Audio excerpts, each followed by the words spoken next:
Call the March 31st, 2025 CWP Ad Hoc Committee meeting together. And let's see, we'll jump right in with a call order and recording notice. We've done that, right? No, we have not.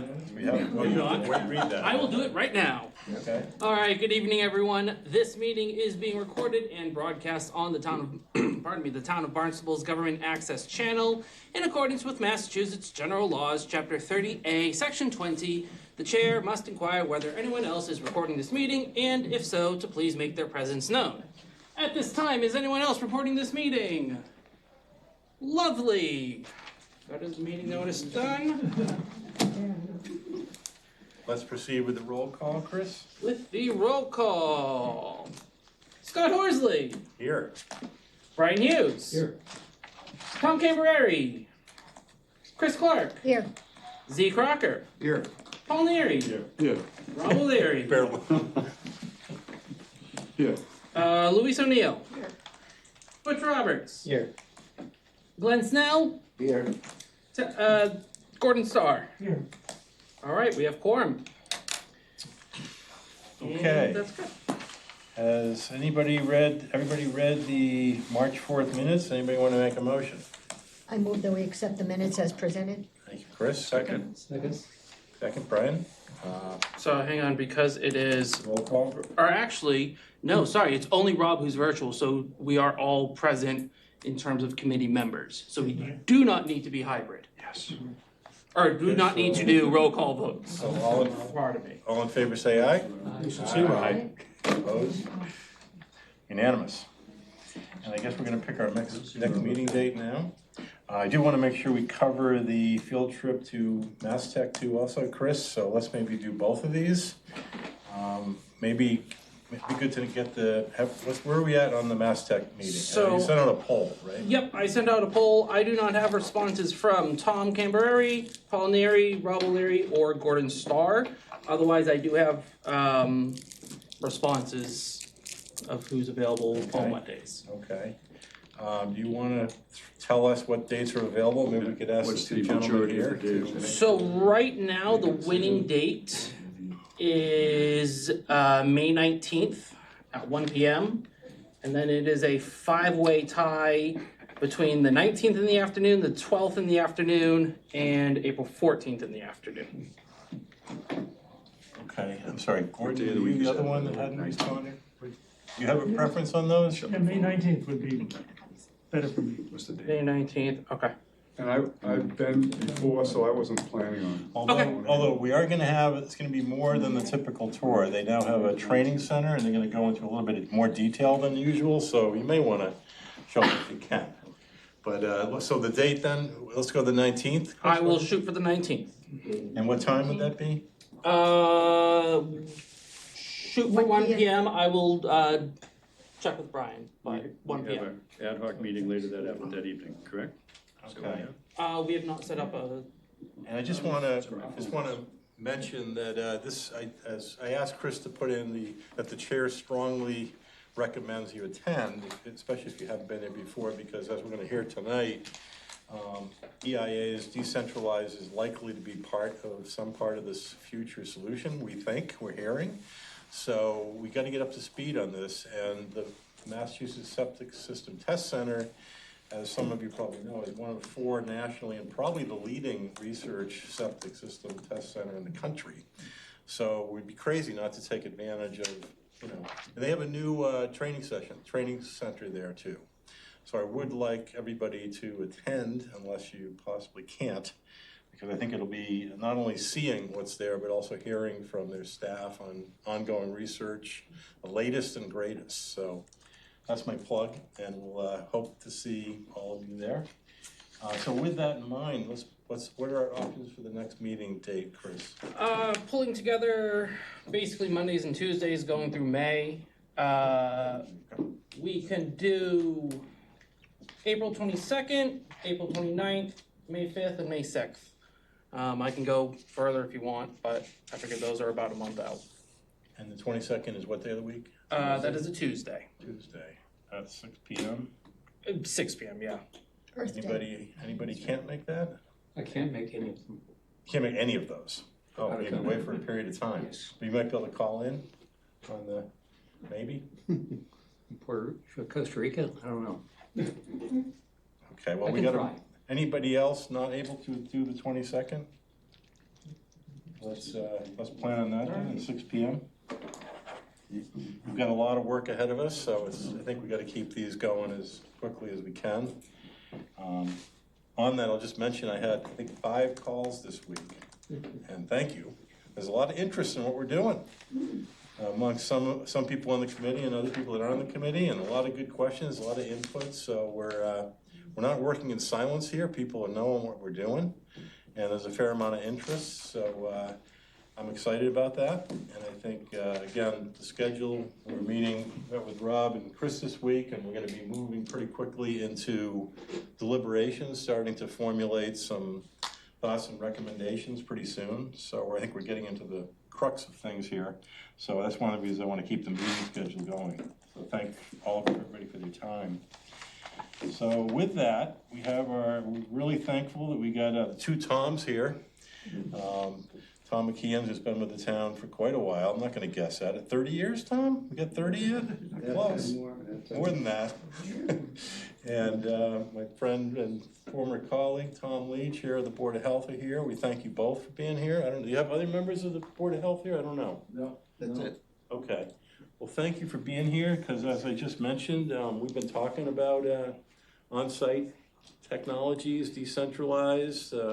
I recently was talking with people at DEP, and they are suggesting we maybe not call them EIAs and enhance and maybe call them nitrogen reducing systems, but that's just terminology. I think we all know what we're talking about.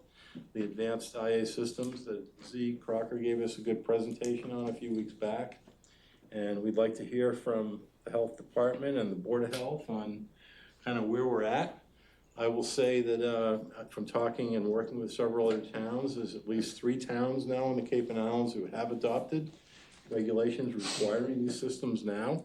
And there are several others thinking about it. So we're in the middle of all that. And I know that Barnstable has been thinking about it, but we're interested to hear this evening where you're at, and we'd like to talk to you about it. We think, as I said, I'll speak for myself, but I think from talking with other people on the board, I think there's a likely place for this technology as an add-on to our excellent CWMP. And so we want to make sure that the Board of Health and the Health Department is with us. So Tom, I don't know who would like to go first.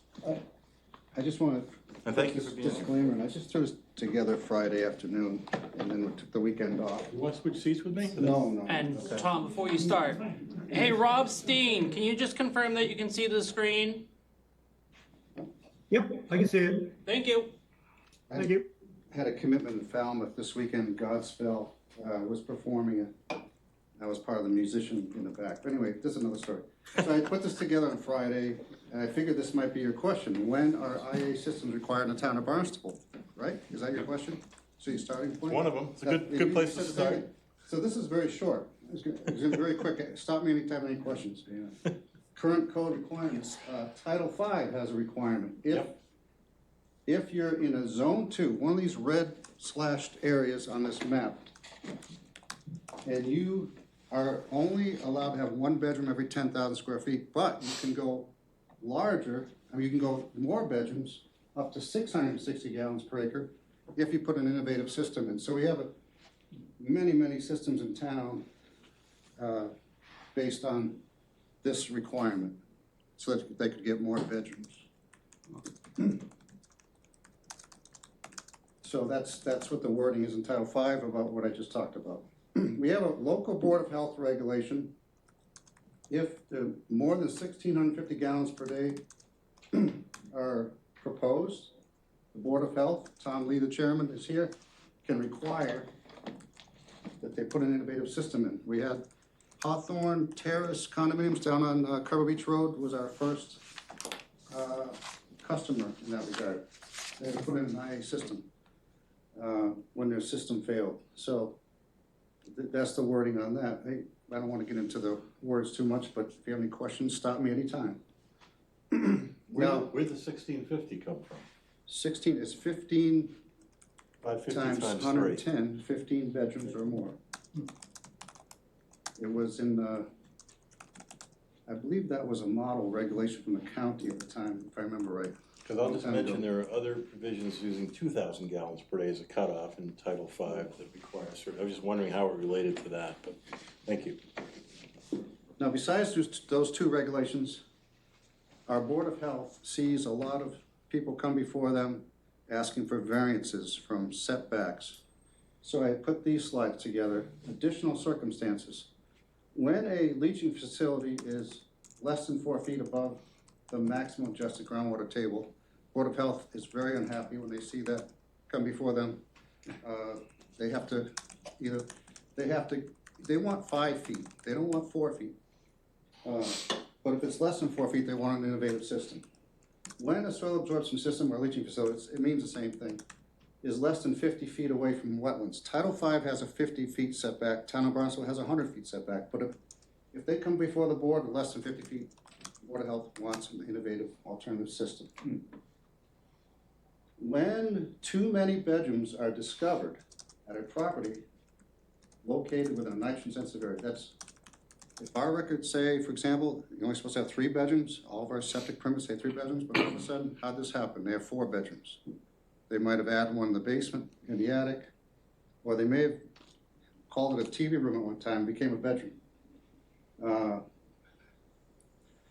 Mr. Crocker can attest to 7 Aaron Lane in Hyannis, that nightmare, where we discovered 4 bedrooms. So he said, I'll help you, we'll put in a nitro. And they said, great.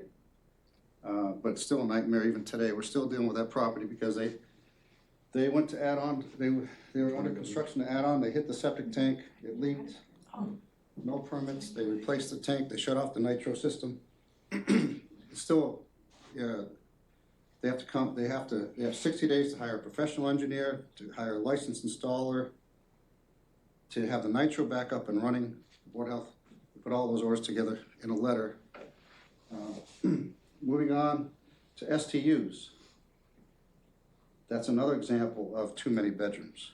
When someone's proposing an STU, they think it's by right, but it's not by right with us, with nitrogen sensitive areas.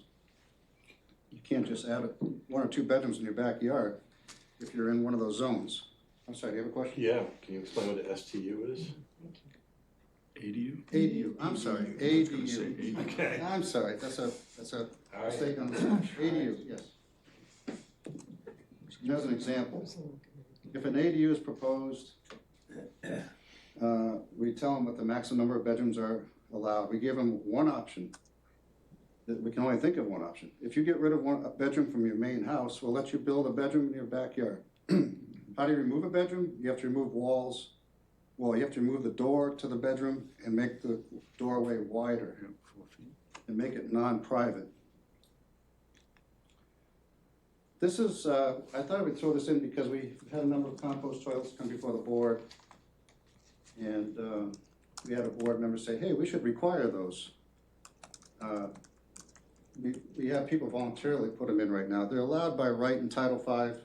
No variances are required or needed. They're allowed to put in compost toilets.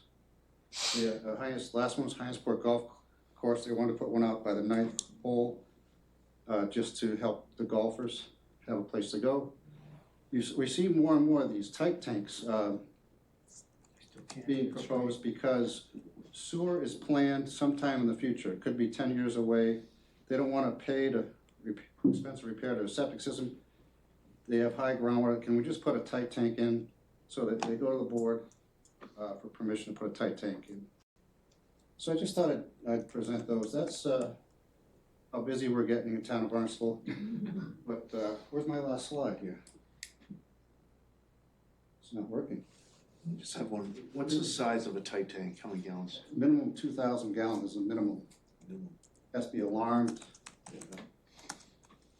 My last slide's gone, but that's it. Short, to the point. We brought some maps because we wanted to talk about certain areas. When you're talking about Tom Lee's idea here, maybe you want to explain. When you're talking about requiring IA systems within, say, 300 feet of a wetland, we want to be careful because some areas have great flushing, they're not in any nitrogen sensitive areas. So we wanna have the science behind us before we just go ahead and adopt a regulation. You'll see on this map, the blue line is the saltwater estuary district, but you see those areas below there? Right on the water bodies, they have great flushing, there's no concern there. It's things to consider. That's all I have, thank you. Thank you, Tom. So I have a couple of questions to start out. Any idea how many compost toilets we have? You said there's quite a few, or what? Sandy Neck has a number, Sandy Neck has 2 or 3. yeah, As far as What would you guess townwide? a dozen, Not that many. not that many. How about tight tanks? Tight tank, the more, I think we're seeing more and more right now, but depending on when the sewer is available, so we have to weigh in the options. So most of them are coming in this proposed sewer area as a temporary, is that what you're As a saying? temporary fix. So what is the time limit on a tight tank? There's no time, just until sewer is available. Do you require a letter from DPW saying when sewer is coming? Yeah, we always ask for input before the board votes on Input from DPW? DPW, yes, we ask for their input. Ansley, Kelly, Yeah, we provide the current implementation schedule for phase 1 projects, or if it's phase 2, or. Okay, so if some of the sewer's coming in 7 years, can somebody put in a tight tank? yeah. Yes? Yep, Pond Street is an example. We just had last month, what did we just have last week? Another one. Hayes Road? Hayes You know, Road, Lakewood Market area? 129 Hayes Road. That was a property that was just recently bought, No, Yes. right, and the system failed and it wasn't replaced? Yeah, you have very high groundwater, very difficult to put a septic system in. Sewers planned within the next 10 years at both Pond Street and Hayes Road. That particular one, sorry, that was transferred to a new owner and the system failed, but nobody put in the new system. Right? Right, unbeknownst to the town, because they didn't, there was no inspection report. They apparently paid cash for the house. I think so. They apparently Yeah, paid the one cash. with the house where they have a 1,000-gallon tank, and you told them to put in another 1,000-gallon tank, so you have 2,000 gallons of tight tank I capacity. believe that sounds right. Yeah, it was just last Tuesday. Yeah. Yep. But why, I'm surprised, I'm just curious, this is just a sideline, but why wasn't the system replaced when the house sold? because if I remember right, that was a cash purchase that was not in the record from the Board of Health. And at that time, there was no requirement to inspect the septic systems.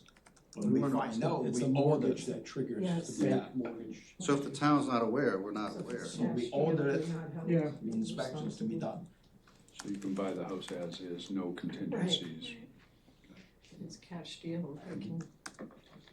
I don't need to Sounds say like a it. loophole, lot of it sounds like a latitude. loophole. we Charge should- you are. Here you go. Oh, thank you. Thank you. Just to clarify something, in the case of a 1 acre lot and somebody wants to add an ADU, is it mandated to do an alternative system versus simply adding the capacity in your Title V system to allow that? If you're in a nitrogen Or is sensitive it area, either or it's, yeah, 99, I shouldn't say 99, maybe Maybe 90% most of the time, the of answer is no. You're already more than what's allowed, number of Okay. bedrooms. okay. Because you're only allowed, in those green and pink zones, you're allowed 330 gallons per acre, 3 bedrooms. Most people already have 3 bedrooms, maybe even 4. Yeah, I'm just trying to understand. So the only option is to remove a bedroom, because they're grandfathered with what they have. Because the language, as I understand it, is by right, you can have the ADU, 2-bedroom The units. state, right. But all they say is you have to follow the Title V regulations. It does not give you any variance to have additional bedrooms for the nitrogen loading. So for us to look at it, we have to look at what is the fallback in terms of the nitrogen loading on the parcel. So we have to look at it side-by-side basis to look at it. Okay. Jane? There's a group that I'm familiar with that's working on affordable houses that are looking at ADUs with either urine diversion or composting toilets. Put in a Phoenix tank and you know, or a whatever with a tight tank. Yeah, they have, at the testing center, they have one of those, if I remember right. Yeah, they just, that's it, that's part of their new building is the Phoenix Systems, but there's a group out of Harwich and they've got partners in Wareham and Orleans that are looking at ADUs with either urine diversion or composting toilets. Yep. Then you don't get into the groundwater. Yeah, George Herfelder said something very intelligent. It's much cheaper to treat it before it gets into the ground. Correct. So I'll ask kind of a big picture question here. Considering, and I'm glad Rob's here, at least remotely, because he and I have been talking a little bit about this. First of all, the MEP model is not perfect. We all know that, right? We've got a great plan to address it, but there's some uncertainty. It seems like it's getting warmer out too. And that's gonna change the situation, meaning we might need a little more nitrogen treatment that is, than we've already planned for. That's a change that's going on. And I kind of get to the point that we ought to be doing everything we can to address this problem. The second point I'll mention is, I've been bringing this up several times, I think changes sooner are better than changes later.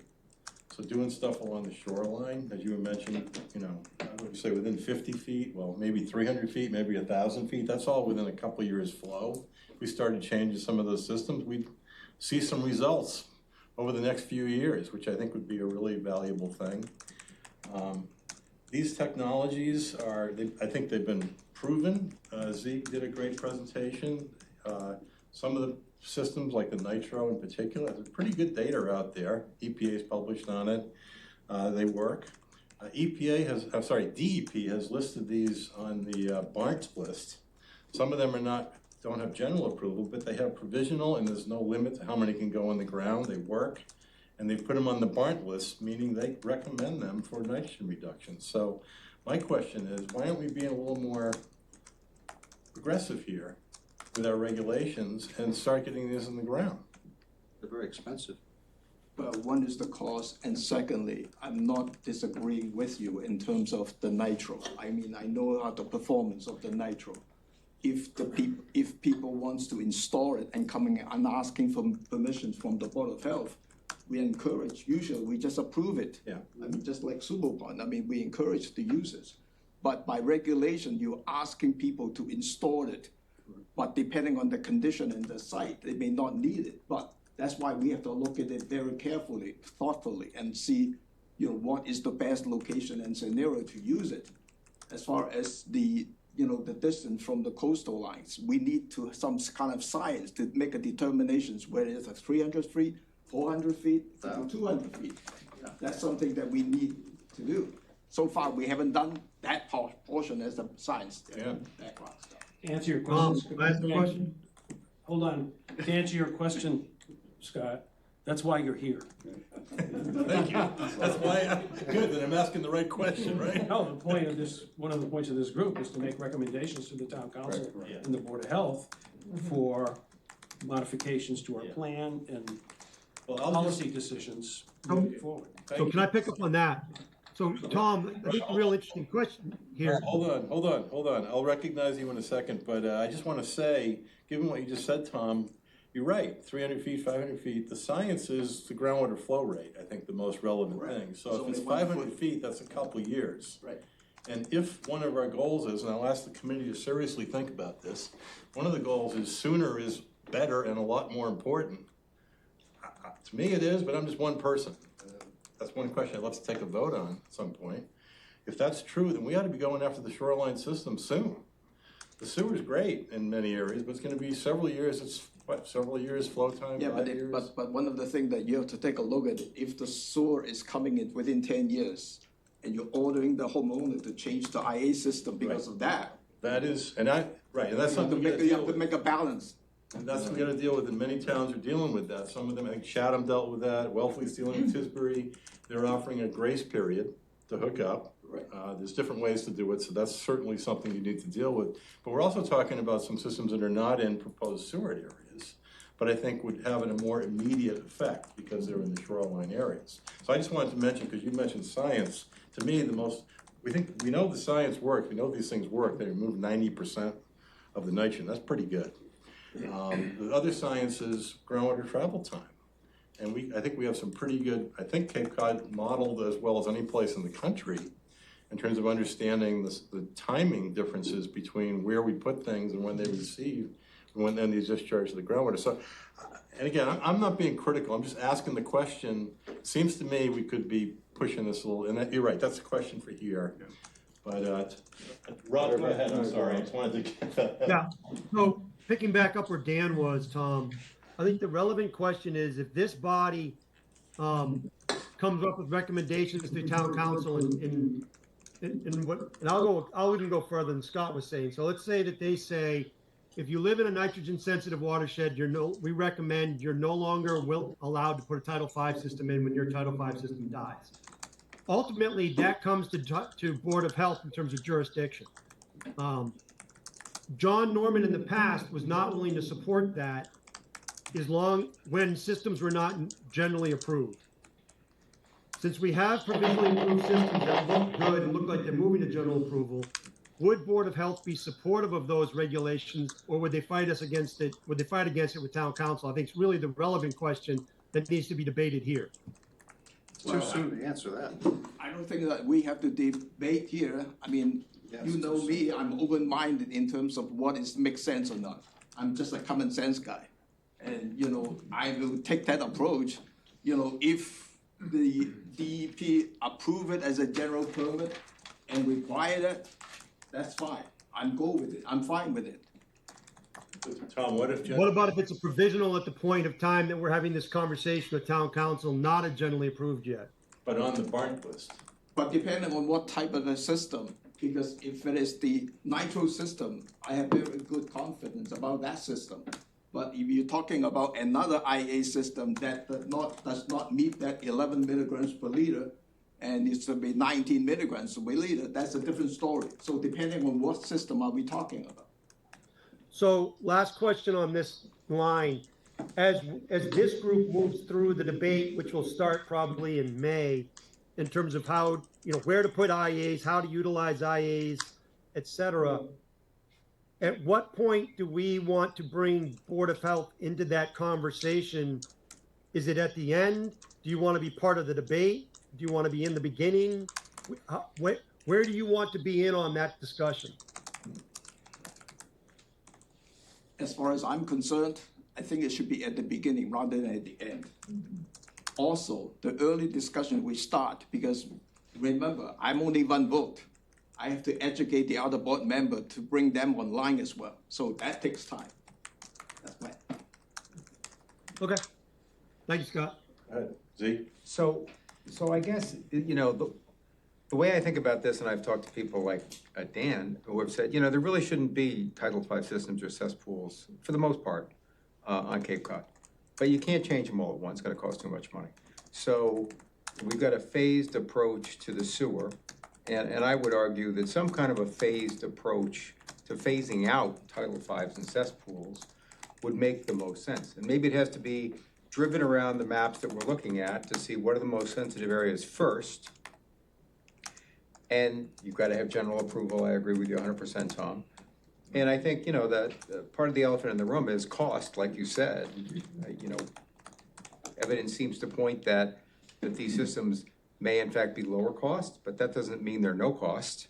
There's a cost, right? And then there's a maintenance cost. Right, and so, we have to, in my view, that's part of the view of this group, may be to try to figure out how to navigate that through time and talk about failed systems when you upgrade, permits, property transactions, what's been used in other places to be triggers for an upgrade.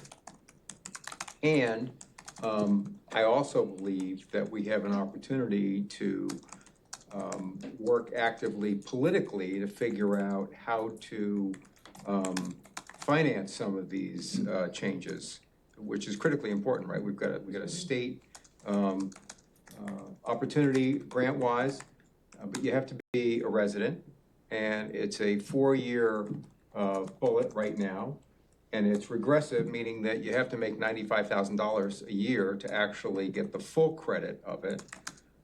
There are and we had Mark Milne on the other day, you know, there's an opportunity, potentially, if we can get the legislature, state legislature to look at it, to allow municipalities to provide other incentives, because I think there should be incentives. So, and I don't know how much of that we should look into, but I guess my own view is, if we can paint a picture like that and figure out how to change things over time, I've always viewed this as a generational change, right? It's gonna take a generation to actually clean things up. You're not gonna do it all at once. It's gonna happen through time. But if we can start to take a bite of it at, you know, territorially and financially, you know, then we can start to see a transition, you know, over time. And I'll tell you, one of my latest thinking things that I just to my own horn on something, I've been thinking a lot about the fact that we haven't found, you know, other systems that are performing at the same level as nitro, which is disappointing on the one hand. Although I've been thinking about that and how to think about that, and I thought about the example of penicillin, and I said to myself, when penicillin was invented, you didn't say, I want to wait for the next antibiotic. I don't want to take the first one because I'm worried that it's not going to be perfect. And I guess I think that as we move through this, that's why it's important, even if we only have one system in the beginning, there's going to be others for sure over time. But I actually think on a timeline, we really can't wait to start to make changes now, particularly in areas that are most sensitive. So maybe those are the areas that we ring fence. We've got certain bodies of water that are very sensitive. And so, you know, I might say, maybe in certain areas, you need to be 1,000 feet or 1,500 feet or something like that. And in other areas, you know, not so much, right? In an area where you're on a lake, but you're on the part of the pond where the water's flowing out, that's not as important as the part of the pond where the water's flowing in, right? So I guess But that's. when your house is surrounding the pond and it's going into the pond, discharging into the pond directions wise, Right. flow wise, you know, phosphorus is another concern that we have to pay attention to. That's why, you know, for that, you should be shoring those property. Otherwise, right now, in terms of the IA system, phosphorus removal is still in the infant stage of that, so. I agree with everything. I'm sorry, can I speak? I agree with everything you're saying. And if it's 1,000 feet, it's 1,000 feet. Rob, if it's 1,000 feet, the Board of Health will suggest 1,000 feet. There's just I wish you could see more, a wider picture. The Board of Health meeting 3 months ago when the man had tears because it was $125,000 for an IA system at his house. He was renting to an elderly gentleman, he couldn't afford it. He said, can I just put a holding tank in?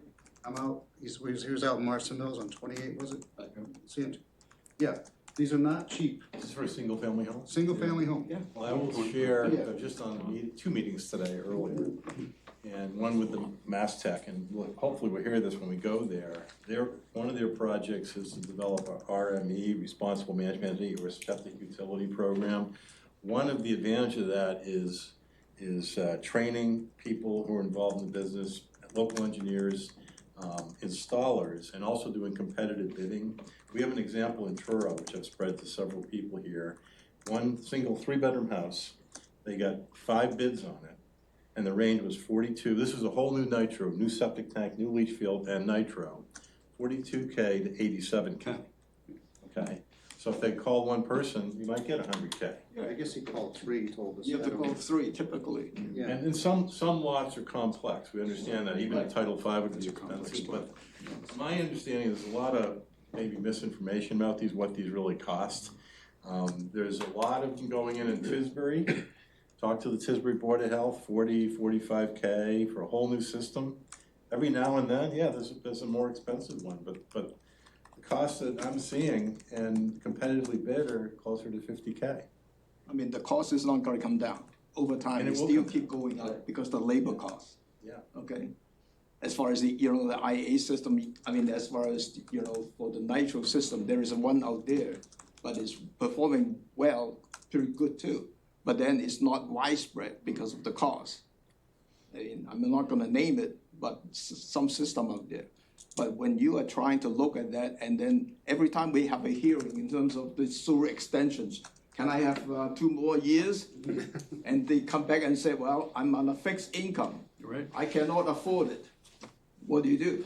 Thank you for bringing that up, that's very important. It's And not Tom, just sell us. the other thing I guess I'd throw out is, you mentioned the science between how picking setback distance and whatnot. When Amber spoke to us, and I spoke to Rob on the phone, I know that you guys have been thinking about that, what's the right number?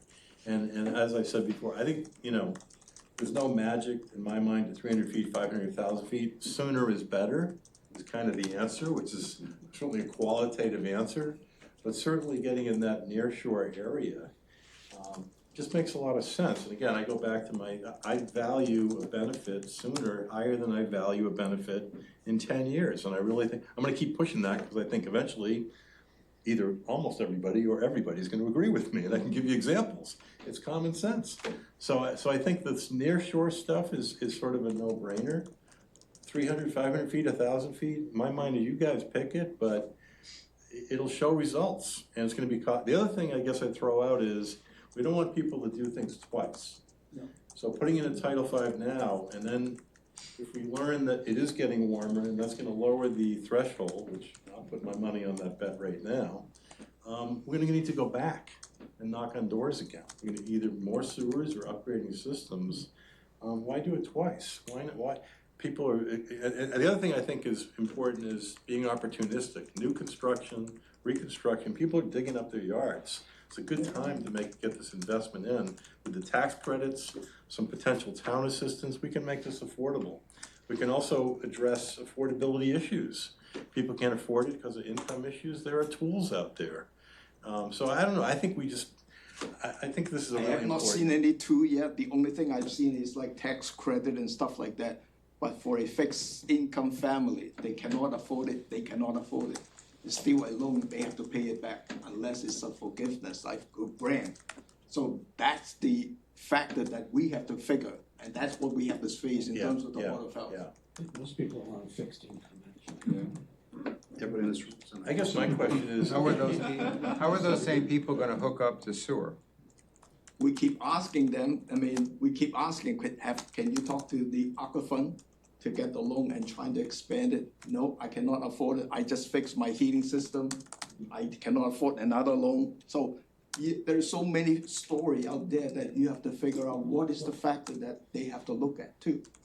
Yeah. I think the problem in this model is that the Board of Health shouldn't be in the finance business. No, Right. we are not. Right. Because someone says, oh, I'm on a fixed income, well, what does that mean? And I only have this, I that.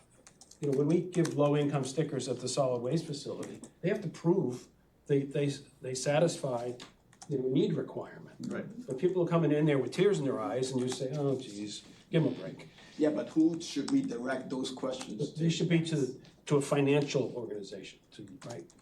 But this is a conversation that I would like to have, and I've actually scheduled to have with the town manager about you should be making decisions on the technical basis for public health purposes. Correct.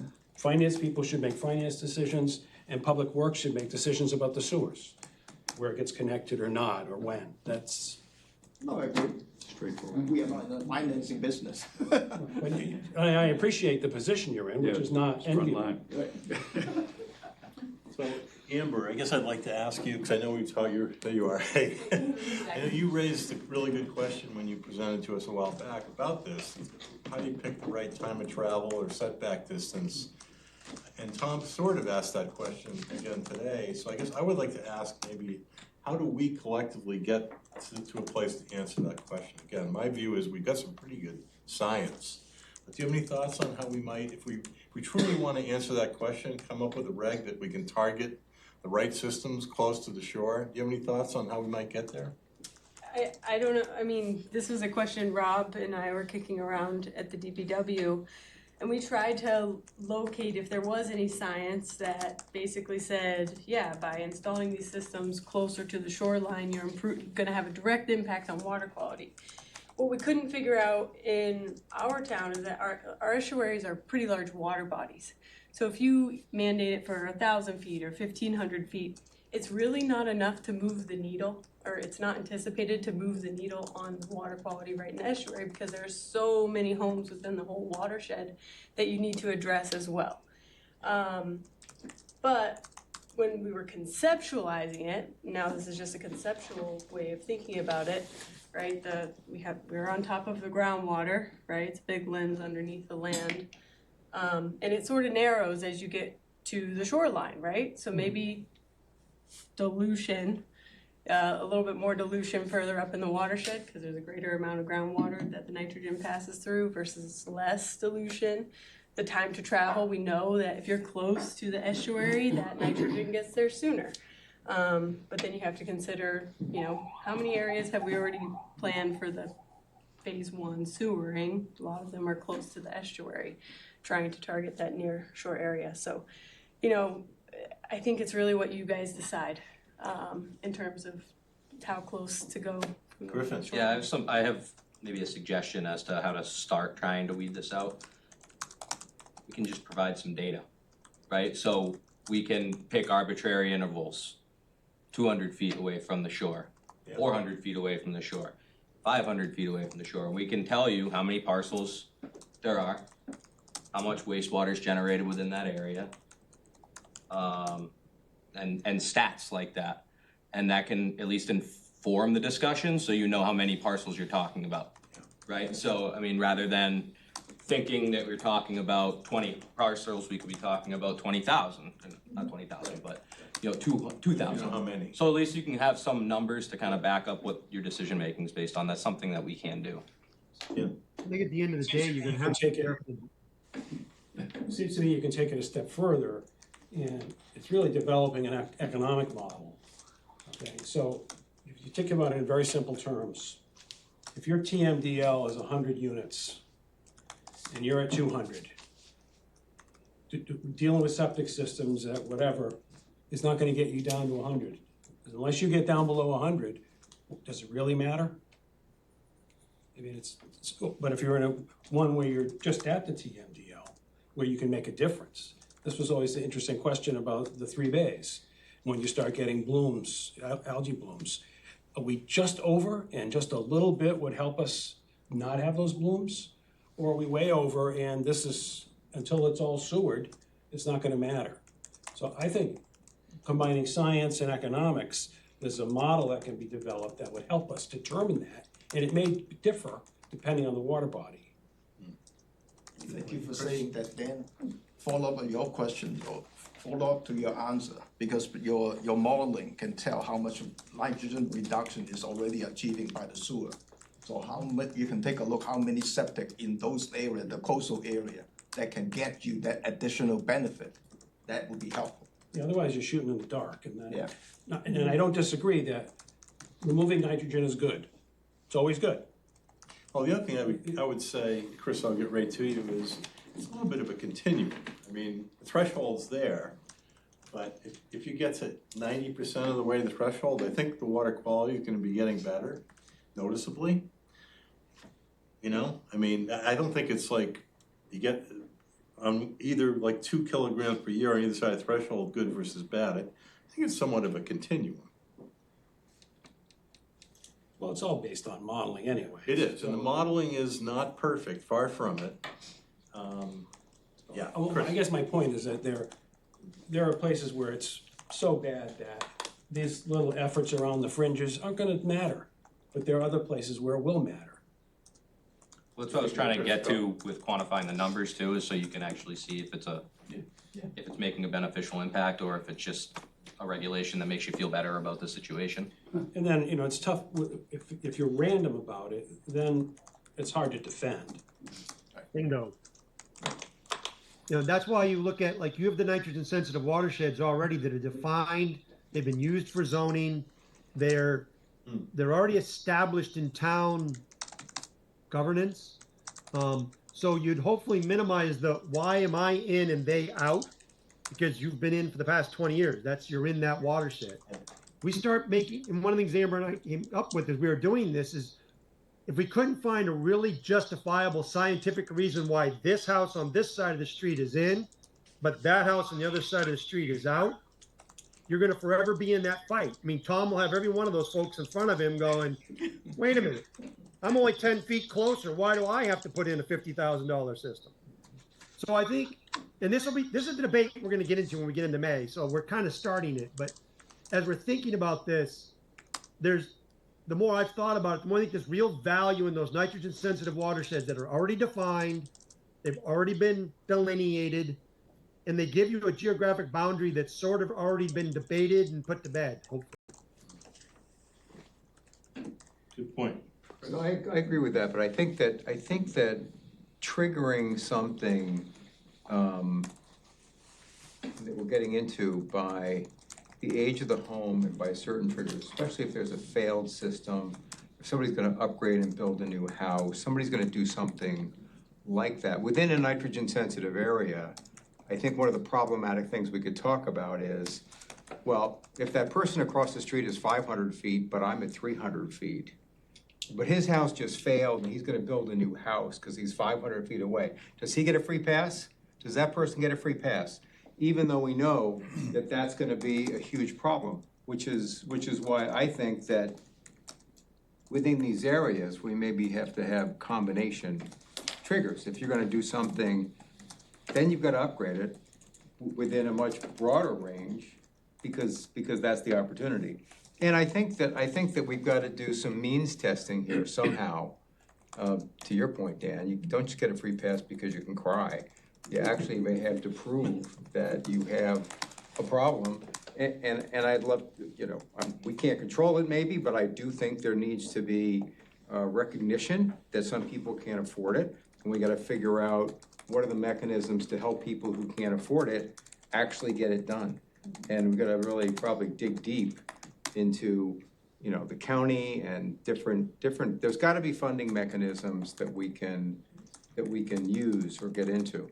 And one of the ones I brought up before that I know is not popular, but I really think the water departments have to have skin in this game somehow, okay? And maybe there's a creeping ability to have skin in the game, but the water departments generate a lot of money, and they have a lot of money. And I do think. Ours doesn't. What's that? Hyannis doesn't. Well, I mean, but there's an income stream that's away from the regular municipal stream that actually has more flexibility. I think you're talking about fire departments. I'm talking about the fact we've got 5 separate fire and water districts in this town, okay? And I think that's crazy. And I think that it's something, we gotta find money. That's the bottom line, right? I mean, you can't do this without money. So we gotta figure out, we're gonna have to go places and ask for money. I'll just mention, Chris, I'm sorry, we're gonna get to Chris next. But I'll just mention, and Rob and others know this, my other hat is a Katuah Water District. I know that. That's it. And we had a meeting last Wednesday, and this came up on the agenda, actually. Right. And we started talking about, what are the potential solutions? So obviously one solution is we get on the sewer and ship it to Hyannis, but the other commissioners were asking, what if we do our own treatment plant here? Might be sooner, might be less expensive, should we look at that? And then somebody said, well, maybe the district could maybe become a water and sewer district. We wouldn't be the first ones, there's plenty of them out there.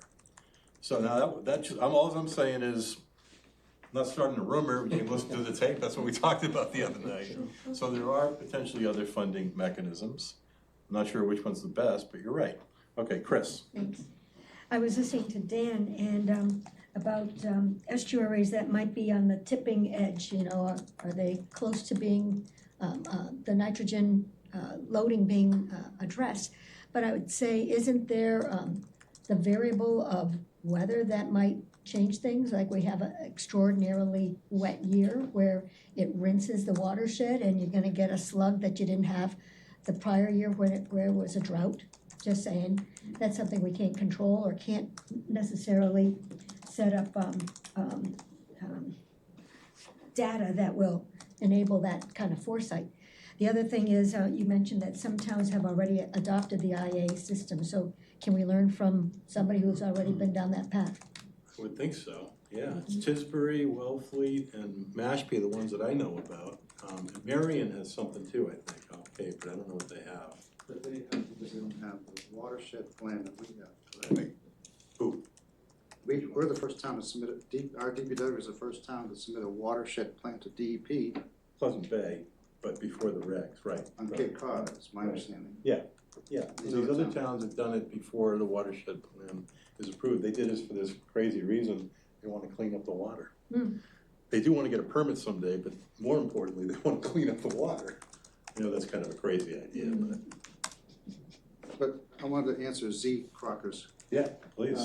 example of the neighbor across the street from him, that's 500 feet, he's 300 feet. There's a trigger in Title V called, they define new construction very clearly. If you're adding a bedroom, it's considered new construction. Yeah. That could, just an idea, that could be a trigger point. Trigger, Yeah, that's all, simple. Yeah. Or the 500 feet could be a trigger. I can speak to Tisbury and Wellfleet, both of whom have adopted trigger mechanisms where their homeowner initiated triggers to put one of these in. That way the town's not knocking on anybody's door saying you must do this. It's required if they want to build a new house, do an addition. Recently they've added property transfers to that list too. But on that one, they're giving them up to a year to actually do it. So there's some flexibility, and they can also pool the projects and competitively bid a number of them together. So there's some really interesting things that are coming out of, so whoever asked the question, of course we can always learn from other towns what's going on, and certainly can facilitate that. Yeah. Ultimately, what I think you're faced with is, you know, what's reasonable and justifiable. You know, Newton's little-known sixth law is that all water that enters the ground on Cape Cod goes to a water body, all of it, at some point.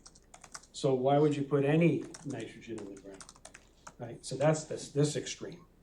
Take it all out, or eliminate it all from going in. Then the other is doing nothing, or maybe the do nothing alternative is our CWMP, because we've embraced that.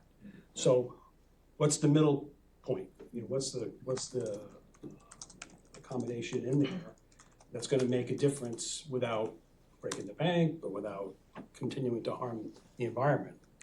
To use your continuum idea. Yeah, yes, continuum. I also think the other concept we're thinking about is adaptive management. I mean, we're all learning about this as we go, and we've got some pretty good data. We know that sewers work. We don't know what the expenses are gonna be in the future. This is a variable. We're pretty sure these septics work, but again, there's some questions you've asked, Dan, we don't have all the answers to, life cycle costs, et cetera, et cetera. Some people argue that's gonna go down, by the way. But I think, you know, we have technologies that we know that they work. Again, going back to the models are not perfect. So CWMP is awesome, but are we 100% sure that's gonna get us there with the temperature being higher and whatnot? I don't know. It might be close along that continuum. So as I think I've heard many people say, why not, we've got technologies that work, why not start employing them? And every 5 years, we're doing the 5-year check-in now, let's get back together in 10 years. Let's have a few hundred of these IAs in the ground, let's look at the data, see where we're at and keep going. But I think we need to, maybe move ahead and try some of these technologies. And again, I think the time of travel thing is something we really gotta look at. So I'm glad that Amber brought that up and it came up again tonight. I'm a big fan of trying to clean up the water sooner rather than later. Scott, can I talk to the two, before we move off, I've got another question for the two Toms. So to date, I've interpreted this debate as really being a discussion about sort of Title V to IA. There's another piece of low-hanging fruit, which as I understand has always been difficult to get at, which is just the existing cesspools in the town, because we frankly don't have a great idea where they are and stuff. Is there a way that if we as a committee went to town council and town council approved, saying, look, as of such and such a date, you know, Z's point about Title V's transitioning naturally, I totally agree with. But for cesspools, they're way beyond their expiration date, so to speak.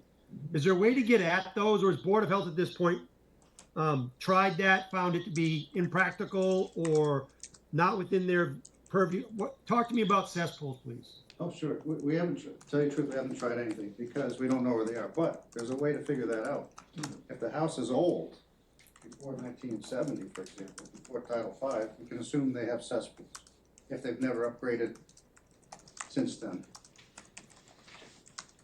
When I started as a young health inspector in 1984, they were the health department was allowing people to, if your system failed, cesspool, and it failed, they would allow them to put a overflow leach pit. Yeah. So you still have a cesspool, and now you have an overflow leach pit. They didn't make them replace it with a septic tank. So they still have a cesspool. So the reason I'm saying this, in the 1980s, you have cesspools that were added on to. So makes it more complicated in that sense. But to answer your question, we haven't tried it. You're correct. Would it be smart then, as a plan recommendation, to say, look, we think we have by default, we think we know where the cesspools are, but we're gonna go inspect all those properties. Because you guys are allowed jurisdictionally to do that, right? I'm not sure that you can just go in and do the inspection because that, No, without permission. you need the homeowner to give you the permission to inspect the system. But if Unless it's public on the backyard. What? if it's a, We did it in Oak Bluffs. but if it's a cesspool, it's a failed system by Yeah, we- definition, right? I stuck my head in every one of there. in Oak Bluffs. See how far you've made it since then? Proper entry. Just like, Gotta start somewhere. well, I mean, I'm from Concom, okay? The Two heads. lawyer keep warning me, you know, you need a homeowner to sign on the access to property before you can get in for any applications. So I'll be cautious in terms of that. Do we know an estimate of how many we have, cesspools? No. I don't think we have a good record of that. There's what, 25,000 property, 25,000 homes in town, correct? There must be a way GIS can. I was gonna say, it sounds like this is a GIS analysis, pre-75 homes. So, we've done work at Barnstable Clean Water to look at the age of homes in certain areas. So, for instance, in the phase 3 area, I could tell you that the average house there was built in 1970. So, we've done some work looking at the age, which probably would point to this kind of thing. To me, it points to Rob's idea. I think this group should be recommending a number of parallel tracks without trying to make it too ridiculously confusing. But if you have a cesspool and we can show that you have one, you need to upgrade. Yeah, we're gonna have to figure out somebody who can't afford it, what do you do with them? Well, it's a cesspool. I mean, I don't know, we gotta do something, right? Because the trouble with my cost, the cost comment is, well, yeah, it's gonna cost you, but it costs all of us more than that, right? I mean, that's the problem, is that the inaction of individuals is what's the burden of the community. That's really what it comes down to. So how do you provide a free pass for somebody when in fact you're polluting everybody collectively, right? And the issue is, because there's so many houses, to Amber's point, it's hard to single that out, right? It's thousands and tens of thousands of people. It's not, and that's why we have to do, I think, actions that we can start to move the needle.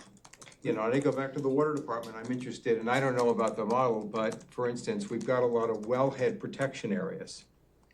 Now, I don't know the math, but I would think that if the water were not as dirty around the wellhead protection areas, it might cost less to clean that water.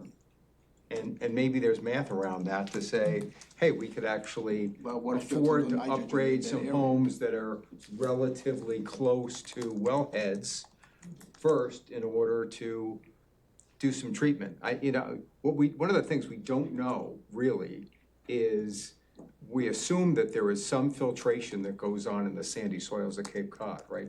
But nobody knows how much. We just don't know. The math is not there, right? The model doesn't really tell you that.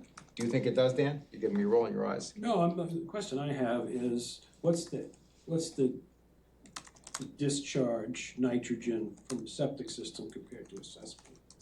Does anyone know that? Yeah, I don't think it's What's the dramatic. nitrogen in the effluent from septic system compared to a cesspool? I don't think it's vastly different. Yeah, I'm not sure it's dramatically different. I agree. So are you really barking up a tree you don't need to? Yeah. How horrible is it? that we Well, have I've always said- Cesspools are a public health problem. Yes. Well, They're that's, not necessarily a bad they nitrogen, may be a public health, so you've got to so it's a different problem. Supposedly, there's about a 10 to 15% loss of nitrogen in the septic tank, according to the MEP assumptions. So if you don't have a if you're just pure cesspool, it's probably, my guess is about 10% difference, but you're right, it's not huge. I failed to mention, a single cesspool does fail in the town of Barnstable. It was adopted after the 1995 Title V regs went into effect. The town of Barnstable Board of Health adopted single cesspools are automatic failures. So when they have real estate transfers or a building permit application, that's I when we thought catch unless them. it was a relative you sold it to or something, isn't that still a What's that? thing? Can't you sell it to your relative? No, it used to be like that. Oh, or cash, That's the yeah, old cash sale, yeah. a spouse or something. But to me, it's just another trigger that probably has to do with Yeah. age. So if you have a cesspool, chances are it's not gonna last that long. It's already officially failed too, so. Right. Good reason to. The cesspool is still in operation, it's probably not being used all that much, it hasn't been. Because I can't imagine, even in sandy soils, that it's gonna last 60 years or 70 years. Depends on. how Depending much on whether they build up that biomet that you Exactly. cause some problem. Yeah. Does the town have an inventory of all Title V systems? All Title V systems? Oh,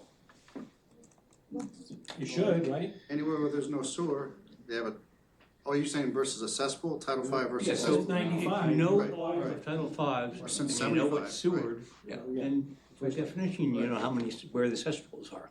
That's exactly, that's what I said earlier, deduction. Right. The process of Yes, elimination. deduction, yeah. Jane. Yeah, I think what's been said about having parallel tracks is really a good idea. And I would suggest that we may be looking at a very dire economic, at least next few years.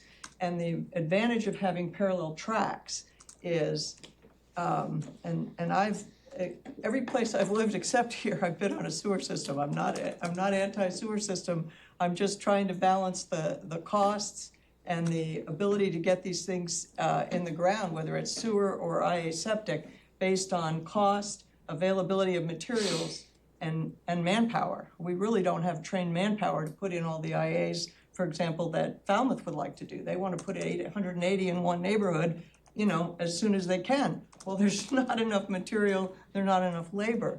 But what if, I mean, and this is something I learned to do in the Air Force, we did contingency plans.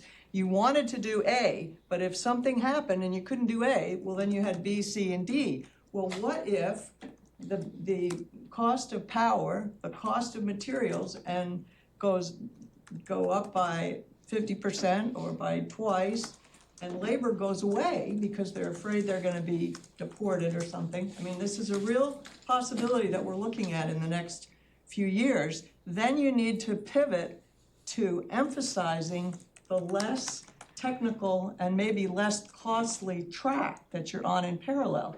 And I'm so glad that Tom brought up tight tanks and composting toilets that are already approved under the regs. And the ones you'll see at Mass TC are fantastic. And they're in some very high-end homes in Katuitt. And I would guess that we have more than a dozen in the town. I'm just guessing, just from the circles that I run in. But this business of people not being able to afford this is a real phenomenon. And I listened on the DEP hearings before they made the upgrade requirement to IA septics. People around all of Southeast Mass as well as Cape Cod, people were in tears. And people that I've talked to in the last few weeks are wondering, am I gonna have to move off Cape Cod because I can't afford an IA septic, I can't afford to hook up to sewer. They probably could afford a composting toilet or a tight tank. And if they were given that option, it may not seem as ridiculous as it might seem to those of us who don't use those things regularly. A lot of people on Cape Cod have already used composting toilets. They've used toilets on boats. They've vacuum toilets on cruise ships and airplanes. I don't think we're giving people credit, enough credit for being flexible in what they can adapt to, particularly if there's economic pressure. So in my mind, and as you mentioned, George Hufelder just said, it's a lot better if you stop the pollution at the source than if you put it in the septic or the sewer and then you pump it and then you have to treat it. If you could treat it at the source because you have a composting toilet or you have a tight tank that gets pumped out every 6 months or whenever it's needed, that's actually less costly. So I think the idea of having parallel tracks gives the town the flexibility to pivot, either whether it's a weather disaster or it's an economic disaster, which we may really be looking into. Just a follow-up to that though, in tight tanks in particular, if you figure, let's just call it 100 gallons a day, it's 2,000 gallons, right? So, and pumping can be very expensive, I mean, it's $350. You can also divert gray water and black I water. understand, but, you know, so again, this is a financial conversation we're all having here, and it's you know, these notes that I've seen prior about there needs to be some pressure exerted, not only at the local level, the state level, and the federal level, to be able to come up with the means to really get to the end game of what we're trying to do. I agree that the sooner we can address these things, the sooner maybe we'll get pressure taken off the embayments and these type of areas. But by the same token, just like our sewering project 5 years ago, when we sat down and we were discussing what the cost would be, I remember everybody was rolling over when we reduced the cost of what was originally thought of as 17,000, and then now as things are rolling out, we're installing them, and I hear it quite often, you know, the cost to hook up, the cost of grinder pumps, all of these things, you know, when you have a functioning septic system in your backyard, you may service it every 2 years. So you spend $350 every 2 years, but when you put that septic system in, not only do you have your capital costs, I can imagine working in the you know, the Board of Health, but you've got your, you know, now you've got your sewer bill, now you've got all of these ancillary costs that now become a fixed cost to live on Cape Cod, and we're all suffering, especially the younger generation. I mean, we look at the room here, most, I think, are viable, let's say financially, but you know, you get into the younger generation here, and I mean, it's a terrifying prospect out there, and this is just one more piece. Forget real estate costs, forget taxes, forget insurance, forget all, it's one more piece. So I think, you know, I appreciate the conversation over the financial aspect of things. It's incredibly important that when, whatever plan that we bring before the council, that, you know, we're cognizant of what can we anticipate these costs, you know, to be. Give us an idea of what it will be. Maybe today, it's gonna change tomorrow as well, but it's very, very important. It's very important. Well, I have a question, which I wish Mark Millen was here for us. Maybe I'll direct it to you, Dan. How much flexibility does the town have to differentiate cost sharing to different people? For example, somebody's building a $20 million house down in the bay. Does that need to be subsidized by the town, or can we require that person pay for the system 100% themselves versus a young family that might be able to present some legitimate income data, qualify, and does the town have the ability to offer different deals to different people based on income, I guess is my question? I don't know, I'm not expert enough to give that. Well, I just asked because it strikes me that an easy target would be a lot of the new construction that where I'm guessing a lot of these people could afford it pretty easily. And why are we not asking them to do that as part of it? I guess you could target it by area, and you know certain areas, the values of the homes are. That's your 300 feet again, right? Seaview Ave, right? See? How you say? No, I'm just holding my hand. Okay, sorry.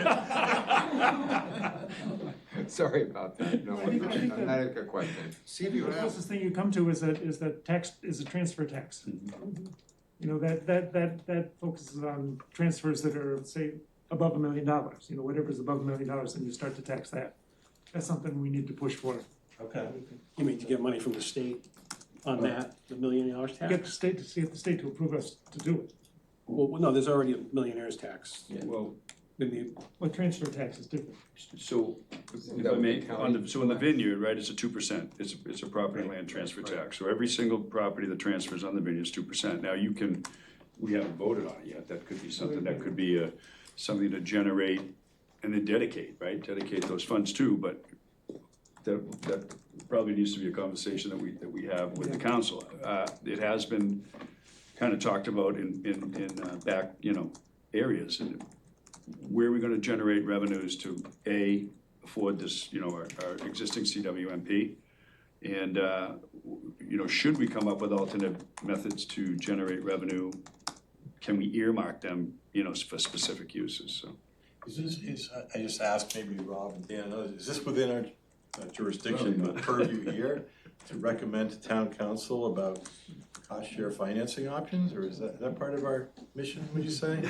Well, I think we can do that. I think it's difficult to propose a plan that is, hasn't considered the economics of it. That's not really responsible, actually. Yeah. So I would say, yeah, to an extent. I don't. Okay. I brought that up in our first meeting, and it was basically said that, yeah, you should probably consider that. Okay. There's another concern, not just the cost. But Zeke can attest to this, the maintenance of an IA system. Yeah. So people unplug them, they disconnect them. Who's gonna keep on top of all that? The Board of Health? There's only so many of us. Well, you mentioned an example earlier about this 7-bedroom house, and I was talking about that on my call today. People hear about this? So John's nitro system, Yeah. he's putting, what do you call it, monitors, remote monitors in virtually all of them now. In fact, I used to have it on my phone because John gave it to me as a demonstration, so I could see people's homes here and which ones the air pumps were working. I mean, this is all you need right here. And so apparently they found a place. John, how'd the story go? John called somebody about the system in Hyannis, right? Because it showed up on This was a case of no good deed goes unpunished. Right. I got in front, I happened to go to Board of Health because I was interested. A family came up and cried problems. They couldn't afford what they had. They had a 2-bedroom house. They needed more than that. It was a bigger family. Nice guy, good community, and we were just starting to do our work. And I raised, the Clean Water Coalition's hand, and they said, "We'll help. We'll fund the alternative septic," which we did. And it's caused problems from there on out. It's all about the alarm story. Unfortunately, the only good thing about this experience, in my mind, is kind of the issue that you're bringing up here, which is these things have to be monitored. You have to know if they're working, and you also need to enforce. Without enforcement, it's nothing. And so this is a family, and this is also it's an interesting idea too about money and the value of doing this. So the board said, okay, we'll let you go from a 2 to a 4-bedroom house. This is a family that had bought the house for like $200,000 a week, I'll exaggerate. Some months later, turned into a 4-bedroom house, and this owner was able to sell it for $400,000 very quickly, okay? Now, it then also became a Daycare center. A daycare center. So suddenly the load was getting slammed. Again, some of the good news is the nitro system actually continued to perform even with that crazy load. It was probably more than 4 bedrooms, and it was a daycare center, and it continued to perform at well below 10 milligrams, I think Tom will tell you. But then the family decided that they were gonna do a renovation, and the nitro guy got a message and called and went over and took pictures. He called me and went over. The whole yard was dug up. The nitro system was buried. Everything was like destroyed, and there was no permit. So just to be clear, you got the notice because And they're of the still, alarm. and they're still, in jail ostensibly because Tom Lee and the board have given them a certain amount of time to clean it up. So the point is, people are gonna do what they're gonna do, and as we recommend this, there's gonna have to be enforcement and monitoring. But I do think the good news is this particular system should be with all systems. They all require power, and it's not that hard to see whether the power is on or off. I mean, you can set up a fairly simple, method of checking on, is the power on and off. Just kind of to piggyback off that, and it's more of a comment for all of you, just to know sort of why I'm here and how I'm internalizing. Not only is there enforcement, but there needs to be massive education on all of this. Yeah. So I think we've done a really good job, and so have you, Z, on educating folks about alternatives. I've worked with Bruce, I see you here too. We have our connection guide, but any decisions that you make, I can't remember who made the comment originally, but stressing the importance of making sure that any policy recommendations we make to town council are easily defendable is gonna be massively important to us in terms of how we educate the public. So it's not really necessarily work you all have to do, although I'm sure we would be pulling on multiple of you in the room to help us with that, but just kind of keeping that in the back of your mind too, that even over the last 2 years, how much we've educated this community, we're still seeing so many of these common questions and concerns being raised, or the misinformation, or people not understanding.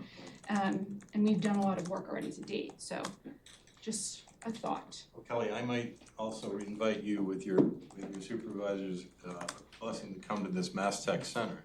Because one of the things they're gonna talk about is this whole responsible management entity septic utility program, which is all about how we can more efficiently co-op and together manage all these systems. So it won't be each home or each Board of Health doing it. That this RME structure, I think, can really provide a much more efficient process. And they're trying to answer a lot of the homeowner questions. I'll raise my hand. Making some big progress, yeah. So, but Kelly, you bring up a really important point within this. So if this group is gonna, if one of the things we're gonna do is recommend alternative septics, I think one of the big problems, and we talked about it earlier, is, great, okay, you live in an area, we told you have to get one, now what do? Where do you go look it up? Who does this? How do we figure out? Who are the contractors? Who are the good contractors? How do you figure out the good from the bad? What do you do? And we've seen already that there's a huge variation in the kind of quotes you're gonna get. You know, I'm lucky enough to live in a house with a wooden roof, but I remember going out because I had to get a new wooden roof, and I got estimates like that. Okay, it's $30,000 to $100,000. I'm like, the same wooden roof. What happened? How is this? What's going on? But this is a problem that I think that we've got to grapple with. Well, they're trying to address that. Yeah, so we got to talk about that at some point. Just one point on what Z was saying was that sometimes people, when you buy a house, they'll sell it as a 4-bedroom house. But if you go look at the Board of Health records, it's 3 or 2 bedrooms. Right, that's true too. So we bought it as a 4-bedroom house, you know, there's some education missing there, or realtors or somebody's not looking it up. No, Gordon, that's a really good point. I just say, I firmly agree with the idea of multiple tracks, but then to the point of education, that just makes education harder. Well, you can do A, you can do B, you can do C, and that's gonna be a very hard lesson to be parsed out. I think if the economics may determine what track they can opt for. Yeah, unless you're in certain areas and it has to be A. Right. In another area, it has to be B. Right. So even that might be a hard answer. Maybe, I guess. This is about this, this is about this, you choose. I don't know if Z heard the latest, but on 7-Area Lane, she wants to get rid of the nitro system, because it's costing her $12,000 a year now to keep it going. So she asked the board, can I get rid of it? And we said, yes. $12,000 a year? How? If you go back down to 3 bedrooms and get rid of the daycare center, we'll let you go down. Electricity? I don't know, that sounds expensive. I don't think so. I think she's just looking at her, that's just an electricity bill No, these days. the whole bill. Scott, can I jump in on this? Go ahead, Butch. I think one of the things we're kind of losing track of is that the current systems are not working. They appear to be working, but they're not working. And so when somebody says, well, my system's working, I don't want to do something about it, we really have to educate them that, in fact, the system is not working. That's why we're here. I mean, it's not removing the nitrogen. Yes, Right. correct. Right. This is one of the The first toilets generation flush, it's not- IAs. Yeah. And So- unfortunately, they didn't work that well. Rob? Yeah, Scott, so one thing, I mean, listening to the financial conversation and I've never been accused of being a warm, fuzzy human being, so I'll probably live up to that reputation. At the end of the day, the thing this committee's got to remember, we have to comply with the TMDL. You know, and so the permit that we're going to get, the requirements from the TMDLs, the regulations that DEP has put upon us is not, if you can afford it, please go remove nitrogen. So I get the conversation, I understand it. And, you know, for instance, tight tanks do work until you do the gray water overflow. Now they don't, because now all the soluble nitrogen is going in the ground. So we have to be cognizant of the fact that, yes, we want to try to accommodate, we want to try to deal with all the issues and problems in front of us. But the very fundamental task of the CWMP is to fix the estuaries and comply with the TMDLs. And because of the way our watersheds are structured, particularly the 3 Bays watershed, there's not a lot of flexibility in how to do that. You can't allow a lot of people to just say, well, it's too hard. We won't get there then. Right. So anyways. Great. That out. So, Tom, I guess I'd like to, Tom, here, Tom Lee. I think you said something like you're one member of the board. Sounds like you're at least open to, you said you're open-minded. I know you are. I know you're very smart. I'm not smart, I'm just an engineer, that's all. So I guess what I'd like to ask is, Tom, I'd like to ask, assuming that this group's gonna recommend something going forward with EIAs, and I'm getting the feeling they're gonna do that, okay? And your group is pivotal to making this happen. My question is, how can we help you work with the other board members to try to advance the regulations? So whether we pick a 300, 500, 1,000 feet, whatever we pick or recommend, how can we help you get it through the Board of Health? It's a kind of learning curve for the other board members because they are all dentists, doctors, so they don't have that much knowledge in terms of the Title V system compared to mine. So I have to kind of bring them up to the same level, has the same understanding. So I have to feed the information to them piece by piece and make it simple to them. So part of the problem is for me, trying to push it out for educating them. Well, and others, 'cause there's an example of this. So they were making decisions on grease traps that affect our sewer system. And they kept allowing these variances. And we went in there and explained with photographs, with our plant supervisor, explaining the problem with grease.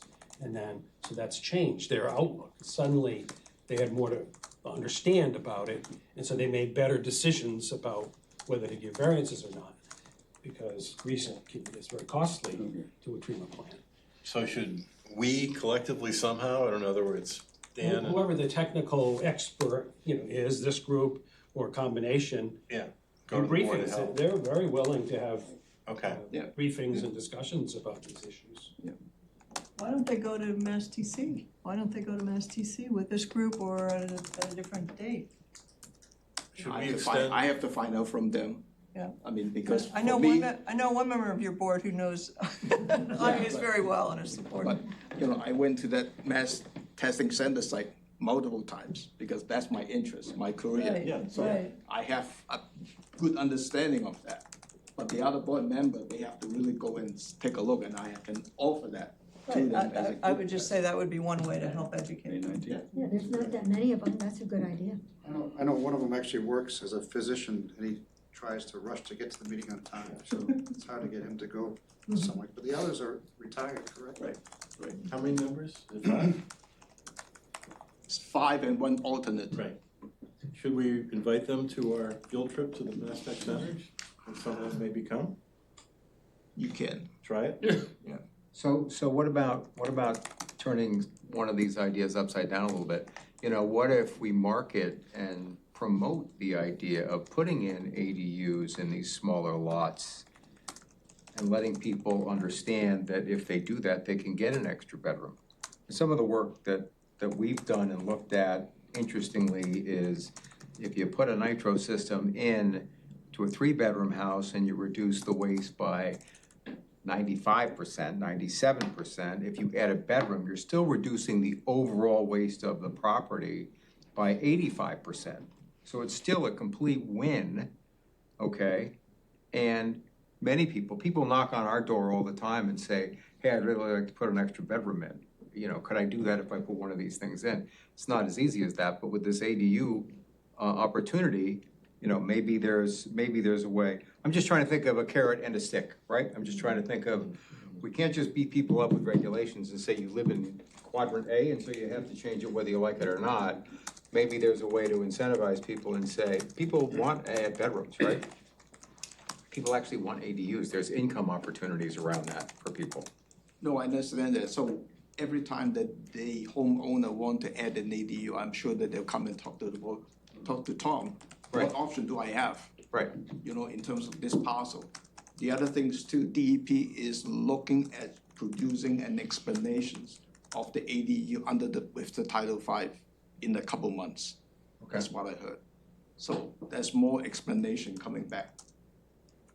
All right, I'm looking at the clock here. I know I've got at least one member of the public who wants to make a couple of announcements towards the end here. So I want to ask, are there other questions from the ad hoc committee of Tom and Tom before we move on to the public comment?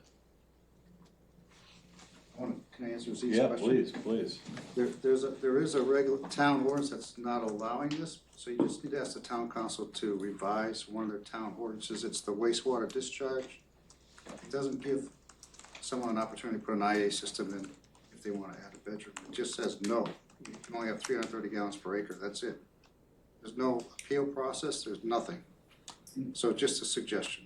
If you wanted to ask the town council to add a provision to allow an IA system to get another bedroom in that ordinance.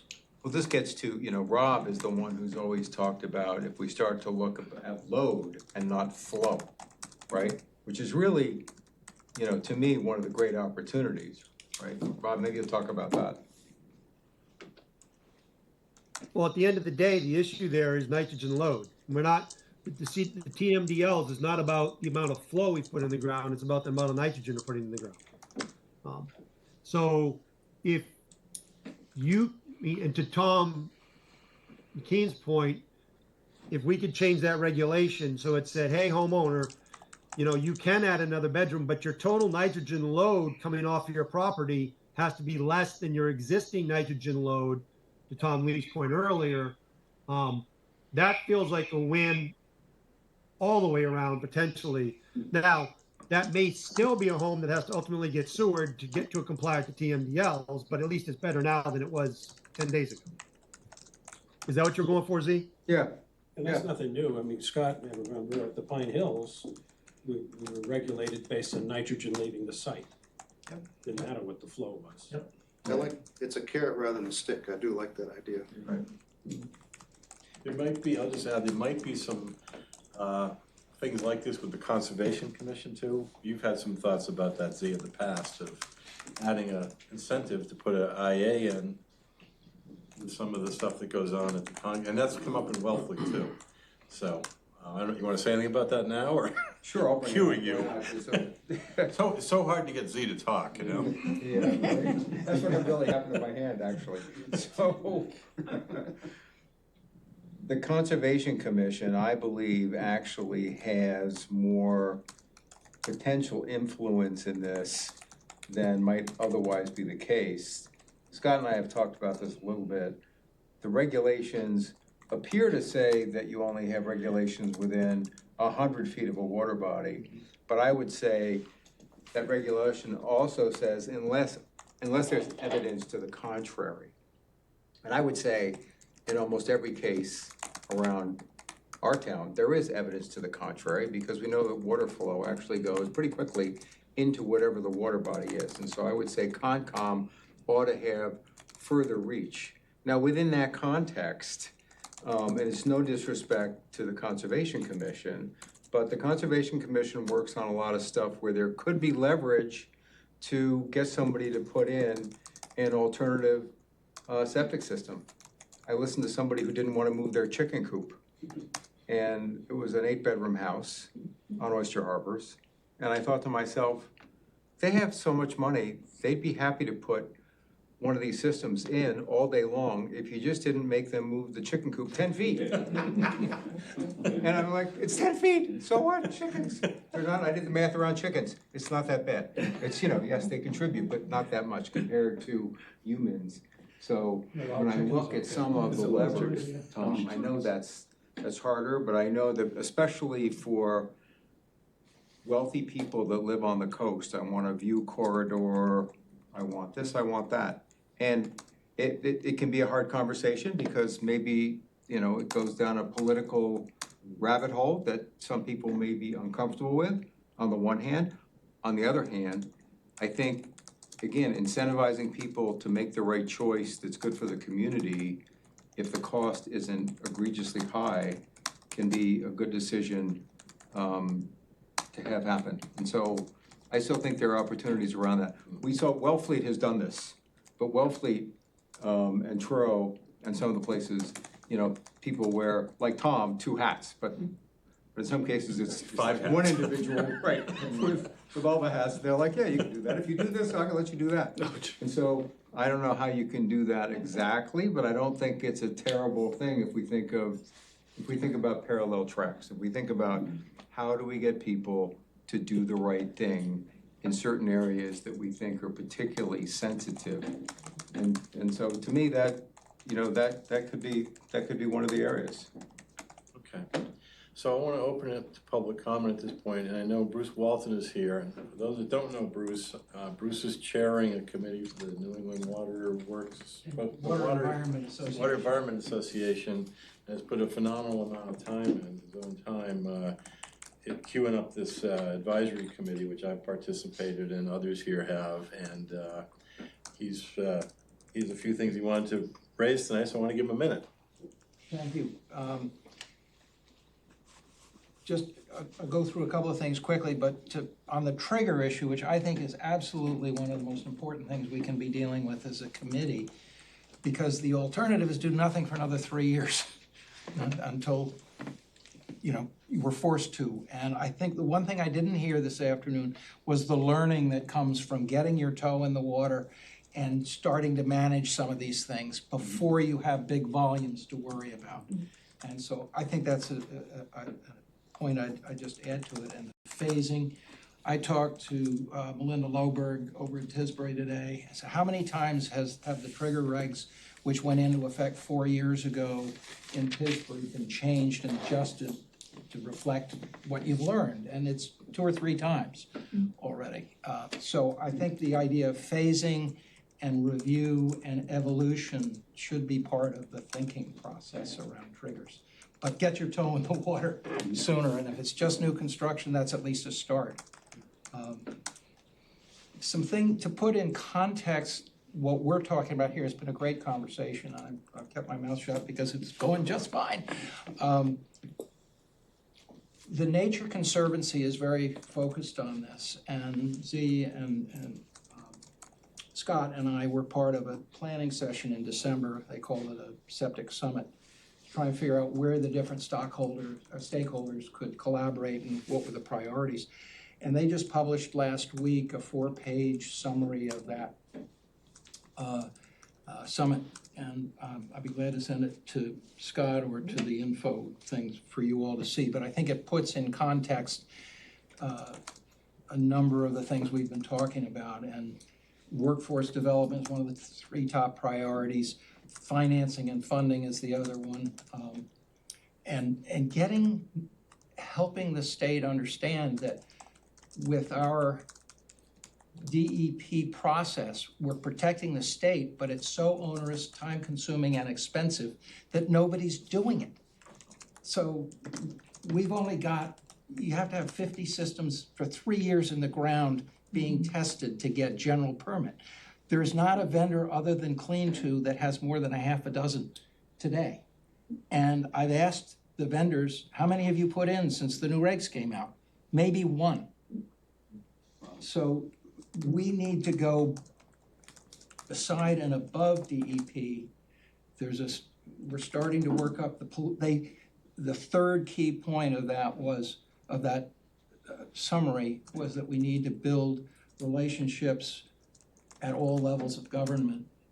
We can't lobby, but we can inform and educate. And so that process is going to be kicking up, I think, in the near future. I think the summary is a pretty good summary.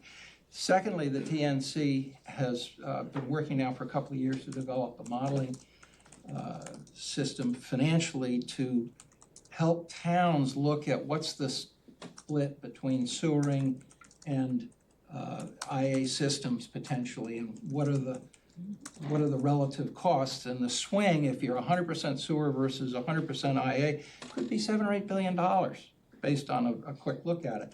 But this model includes interest and inflation conditions, and it's going to scare you when the numbers come out. Sure. So we're in a beta mode right now, and Scott and Z have kindly agreed to take a look at it and kick the tires before we go public. But this should be brought public by May or so. That's point 3. Point 4, and a few folks here have gotten some information from me just today. One of the issues is that even if we sewered everything tomorrow, we'd still have multiple decades of nitrogen flow through the ponds.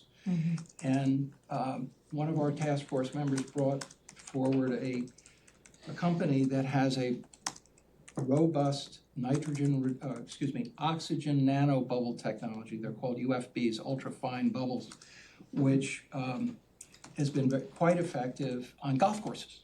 And we've engaged another task force member, Hal Walker, who was at WPI and who was a co-founder of the Stony Brook, to submit called an RFA, or a letter of intent, to get about $350,000 of SNAP EPA money to test nanobubbles in ponds around the Cape. I'm looking for small ponds that would be good context, but Amber very kindly gave some very good feedback, and we've been talking with DP. We don't have anything firm yet, but one of the tops on the list is the Little Duck Pond right on the DPW site as a potential thing for introducing nanobubbles which don't float. So they get down into the bottom of the pond and penetrate into the muck, non-professional term, and the bugs start eating things or processing, we'll leave it at that. But it's been very effective in golf ponds. We want to see if we can bring that and study it properly for applicability on the Cape. And finally, just because, and particularly because the Board of Health is here, in 5 or 6 years, as we move into volume installations, I'm presuming that will be the case, the permitting load is going to go way up, maybe double or triple what they're doing today. And we're keeping an eye on at least one software platform that is dealing with the permitting process that may be useful to help keep staffing levels constant while the workload goes way up in 5 or 6 years. And they've got contracts with this, it was developed out in Wyoming, and they've got signed contracts with the county and state to help manage that stuff. And it's sort of part of the whole RME concept. So we're not taking big action, but we're keeping track of it. So that's just to give you a sense of some of the stuff that's going on in the background. Thank you for your time. Any other public question? Jane, anything else? Yeah, I wanted to second what you said about the DEP very slow molasses approval process. The company that made the IA septic that we have, FujiClean, has been in business for over 60 years, and we happen to have their first unit that reduces both nitrogen and phosphorus, the first unit they put in the US. So they're very interested in it. We get a lot of attention, we get a lot of support. I can't tell you what it costs to maintain it because they're doing it all for us, even though it's 2.5 years now. But they're provisional, but it's going to be forever and maybe never that they get systems approved in the state. And I forget what, $1 million or something. It's just $1.5 million.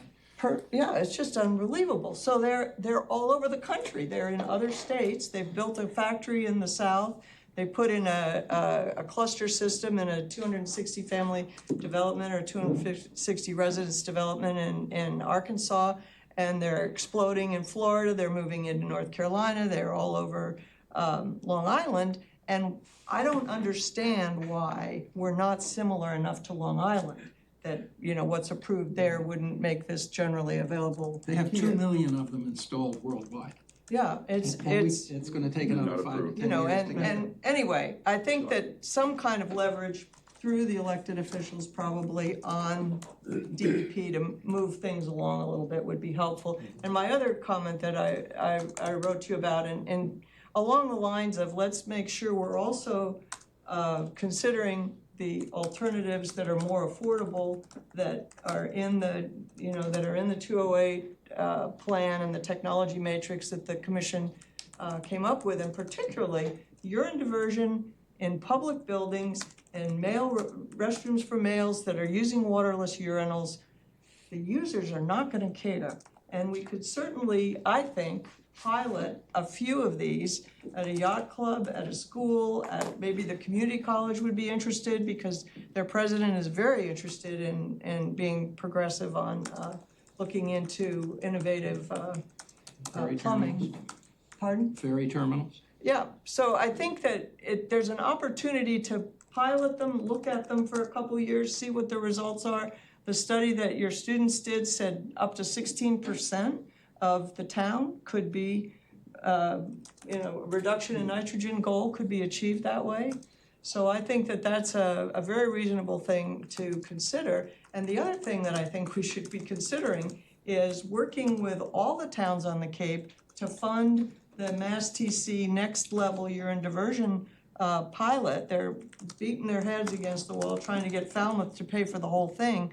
But the information that's gained by this project is gonna benefit the entire Cape. So somehow I think we need to, and I'm not sure how to do it because I don't understand the funding, but we need to push for funding at the county level to get, and I think it's $1 million to run this for 3 years with additional staffing, and it would involve installing one fixture in a home that would allow urine diversion in that home. 50 residences, 3 years, and that they picked the 50 and the 3 years because that matches with the IA approval requirement for DEP. They're discussing things with DEP. They're talking to the plumbing fixture approval board, whatever the right name for that is. And American Standard is actually getting ready to manufacture a urine diversion toilet that then they would potentially offer to give some to this task force. But it's, there are cities all over the world that are making money by doing urine diversion in a large scale way. Zurich is collecting urine and making it into fertilizer that's sold, and they're fertilizing all their municipal property. So we're kind of behind the times, and we have a real opportunity here. All right, thank you, Jane, thank you, Bruce. I don't see any other public here. The only other thing we need to deal with on the agenda, matters not reasonably anticipated by the chair. Anything else we need to talk about tonight? Hearing none, I could entertain, is it Q, Rob? A motion for adjournment? Motion to adjourn. Second. Is there a second? Thank you for mentioning that. You need to take a And vote. I'll just say, closing, thank you very much, Dan and Rob and staff, for everything you've been doing. I've had a lot of back and forth with you guys, it's been really helpful. So, thank you, I just want to say that publicly. And thanks for the 2 comments. Yes, thank you. Scott. And yeah, thank you. Scott, Yes, Rob? Scott, just to make it official, we have to vote and say, Oh, I'm sorry, vote for the adjournment? not a roll call, but just, All in favor, say aye. Aye. Sorry. all right, you're good.